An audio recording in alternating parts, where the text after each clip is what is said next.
Hey guys, नमस्कार। मैं हूँ रूपाली, आप देख रहे हैं रूपाली रिएक्शन। तो गाइस, हमारी एक बॉलीवुड की एक्टर आजकल बहुत बेरोजगार घूम रही है, जिसका नाम है स्वरा भास्कर।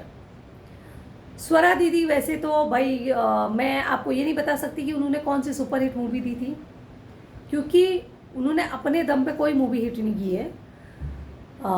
वो सपोर्टिंग रोल में काफ़ी दिखी है। जहाँ तक इंडिया के लोग उनको जानते हैं, विवादित भाषणों की वजह से उनको जानते हैं। पॉलिटिक्स, उनकी आइडियोलॉजी जो है, पॉलिटिकल आइडियोलॉजी जो है, इसकी वजह से लोग उनको जानते हैं। और उनका एक स्टेटमेंट भी है, जो उनके आजकल शौहर है, हस्बैंड है फवाद। फवाद को पहले भाई बोलती थी, बाद में उन दोनों में प्यार हुआ और बाद में शादी कर ली। तो पहले भाईजान फिर बेगम जान, मतलब लोग अपने हिसाब से बात करते हैं भाई। कोई उनकी तारीफ भी करता है, कोई उनकी बुराइयां भी करती है, सबकी अपनी सोच है। लेकिन उनका करियर, मैं एक चीज़ बोलना चाहूँगी यहाँ पे, स्वरा भास्कर पहली औरत होंगी जो खुद तो डूबी और अपने पति का करियर भी ले डूबी। जब तक शादी नहीं किया था फवाद ने, उसका करियर बहुत अच्छा चल रहा था, बहुत एक्टिव था, मतलब वो पॉलिटिकली बहुत एक्टिव था। मैं समाजवादी पार्टी में था, दिखता था यूपी में हर जगह, रैली में, यहाँ वहाँ आंदोलनों में घूम रहा होता था। मतलब मीडिया वाले उसको कैप्चर करते रहते थे। अब जब से बंदे की स्वरा भास्कर से शादी हुई और उन्होंने अखिलेश यादव की पार्टी भी छोड़ दी, अब मुंबई में शिफ्ट हो गए। उनको लगा भाई बीवी तो एक्टर है ही है, हम तो, यहाँ पे गलतफहमी क्या हो गई, फवाद ने सोचा कि बीबी एक्टर है तो हम लग्जरी लाइफ जिएंगे। स्वरा भास्कर ने सोचा कि भाई हमारे जो पति है वो बहुत जल्दी विधायक बनने वाले हैं, तो भाई इसके बाद मुझे ये काम मांगने की ज़रूरत ही क्या है, चांदी ही चांदी है। तो ये गलतफहमी ना एक पेड़ बन गया, और गलतफहमी जब ढहता है तो कितना खतरनाक होता है, ये तो आपको पता है। प्रॉब्लम ये हुई, लॉकडाउन लगा, अब बड़े से बड़े सेलिब्रिटी को काम नहीं मिल रहा है। यहाँ पर स्वरा भास्कर को कौन पूछे, और स्वरा भास्कर ने ऐसे ऐसे स्टेटमेंट दिए हैं कि लोग ये सोचे भाई इसको काम देके अपना मूवी कौन फ्लॉप कराए।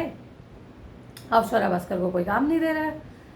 अब फवाद मुंबई शिफ्ट हो गया, फवाद ने अपनी पुरानी पार्टी भी छोड़ दी। अब यहाँ पे शरद पवार की पार्टी ज्वाइन कर ली, शरद पवार की पार्टी में भी हार गया बंदा। अब है या नहीं है, कोई उसकी पूछ नहीं है यहाँ पे। अब दोनों एक कलर्स के एक चैनल में आए हैं, पति पत्नी और लफड़ा नाम का कोई भी है शो है, कलर्स में कॉमेडी शो आता है। वहाँ पे मोस्टली वो कपल है जो टीवी सीरियल में काम कर चुके हैं। मुनव्वर फारूकी और एक हमारी फिल्म इंडस्ट्री की बहुत बड़ी हीरोइन है, वो दोनों वहाँ पे जज हैं, एज ए जज। तो मुझे ये लग रहा है सबसे ज़्यादा खिंचाई किसकी होती है, फवाद की होती है। क्योंकि फवाद ऐसे ऐसे जोक मारता है स्वरा पे कि हमने कभी सोचा भी नहीं था, और हर 2 मिनट में इनका क्लिप दिखाया जाता है। तो आप जानते हो, अगर किसी बंदे का नेशनल टेलीविज़न पर मजाक उड़ रहा है, धजिया उड़ रही है, आप जिसको बोल सकते हो, तो भाई उनको मोटी रकम मिली होगी। और अपनी बेइज्जती कराने के लिए पैसा कब लेता है इंसान, जब उसको बहुत सख्त ज़रूरत हो। एक स्टेटमेंट में स्वरा भास्कर के हस्बैंड ने ये बोला फवाद ने कि आप स्वरा की किस बातों से सबसे ज़्यादा परेशान होते हो। तो फवाद का स्टेटमेंट था कि फिजूल खर्ची से, ठीक है। क्योंकि जो ये एक्टर होते हैं ना, ये लोग लग्जरी लाइफ जीने की आदी होते हैं, चाहे इनके पास पैसा हो या ना हो। ये मेंटली अपने आप को बता देते हैं कि तुमसे खूबसूरत कोई नहीं है, तुमसे मतलब रिच प्रिंसेस क्वीन कोई इस दुनिया में नहीं है। तो उसी लाइक ट्रीटमेंट ये अपने आप को देने लगते हैं। ब्रांडेड कपड़े, beauty parlour, luxury car, bodyguard, इनकी आदत लग जाती है, और कुछ टाइम बाद इनके पास ये सब अफोर्ड करने के लिए पैसा नहीं रहता है। तो फिर ये देखते हैं एक रिच हस्बैंड, बहुत अमीर आदमी चाहिए, बुढ़ा हो, जवान हो, आदमी ही ना हो, बीच का हो, सब चलेगा, लेकिन पैसा होना चाहिए। खुदा ना खास्ता कहीं पहले पति अमीर हो बाद में गरीब हो जाए, तो फिर बड़े इन लोगों के लिए ज़िंदगी हराम हो जाती है। मुझे ऐसा लग रहा है उन दोनों का रिलेशन, जैसे देख रही हूँ, अगर खींच खांच के ना कुछ साल भी चल जाए वो बहुत बड़ी बात है। क्योंकि लॉकडाउन के बाद शादी हुई है यार, 3-4 साल शादी के हुए, अभी बिता बहुत दिल्ली बहुत दूर है भाई, और अभी 1 ही साल हुए हैं, यहाँ इलेक्शन हुए, 4 साल और फवाद को वेट करना है। और आपको तो मालूम ही है हिंदुस्तान में जो पॉलिटिकल पार्टी जितनी टाइम तक दूर रहती है कुर्सी से, वो उतना और वीक होते जाता है और कमज़ोर होते जाता है। तो शरद पवार की पार्टी ऑलरेडी मुंबई में वेंटिलेटर पे है, तो उन फवाद को कौन पूछ रहा है? और वो भी चलो जीता होता तो अलग बात थी, हारे हुए कैंडिडेट को सेकंड चांस कौन देता है यहाँ पे? तो स्वरा भास्कर की शादी भी खतरे में है, करियर भी खतरे में है, और खुद की उसकी रेपुटेशन तो कभी थी ही नहीं, क्योंकि कुछ फिल्मों ने बिगाड़ा, कुछ उसने खुद ने बिगाड़ा।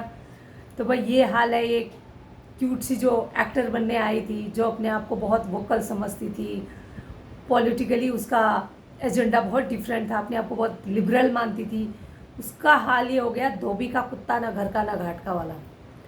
आपके नज़र में और किसी का ये हाल है? कमेंट करके ज़रूर बताइए। मुझे लगता है स्वरा भास्कर ने अपने पैर पे कुल्हाड़ी मारा। इंसान के पास ना 2 ऑप्शन होते हैं, या तो आप अपना जो काम करने आए हो सिर्फ वो काम कीजिए, या तो कुछ मत कीजिए, सिर्फ लेक्चर बाजिए, कुछ मत कीजिए। तो यहाँ पे दोनों काम हो गया। उसने सोचा मैं सक्सेसफुल भी होना है मुझे एज ए एक्टर, और मुझे दुनियादारी का लेक्चर भी भाजनी है। तो ये सब नहीं चलता है।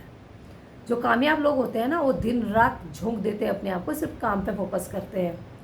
स्वरा भास्कर ने हर पार्टी से लफड़ा भी मोल लिया, गाली दिया। सबसे मेन पॉइंट उसने क्या किया? धर्म को गाली दिया कि पंडित ये होते हैं, राजपूत ये होते हैं, हिंदू ये होते हैं, फलाना ये होते हैं। आप किसी पॉलिटिकल पार्टी को प्यार करते हो या नहीं करते हो, आप उनकी आइडियोलॉजी पे चलते हो या नहीं चलते, ये आपकी पर्सनल चॉइस है।